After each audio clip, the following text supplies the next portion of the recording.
അപ്പോഴാണെങ്കിൽ മുതൽച്ചാല് എപ്പോഴും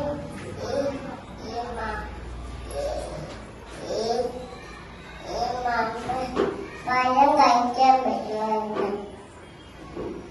അപ്പോഴാണെങ്കിൽ ഒരു മുതലച്ചാല് ഒരു പുഴയിലകത്ത് നീന്തി വരുമായിരുന്നു.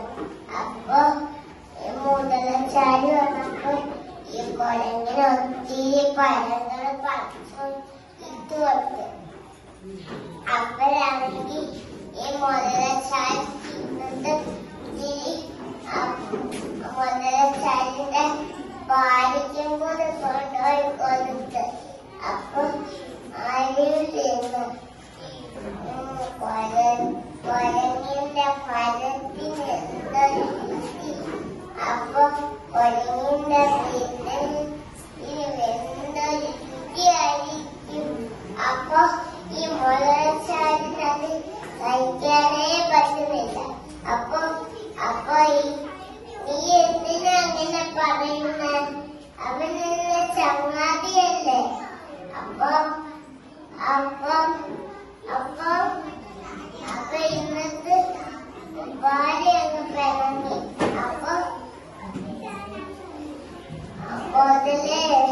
മുതല കുരങ്ങേണ്ട എടുത്തോണ്ട് വരണോന്ന് പറഞ്ഞു.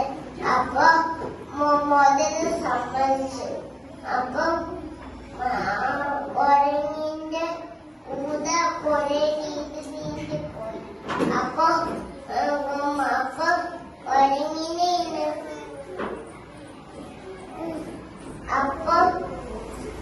മുതല കുരങ്ങിനോട് പറഞ്ഞ് നീ എന്റെ കൂടെ വരുവോ?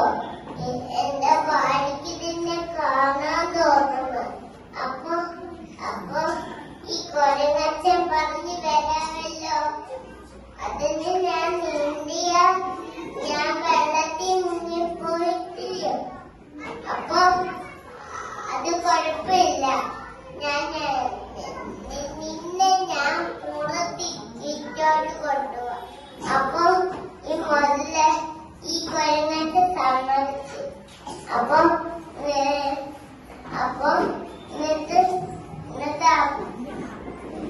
അപ്പോഴാണെങ്കിൽ മുതലച്ഛനെയും കൂട്ടി അങ്ങെത്തിയപ്പോ പറഞ്ഞു മുതല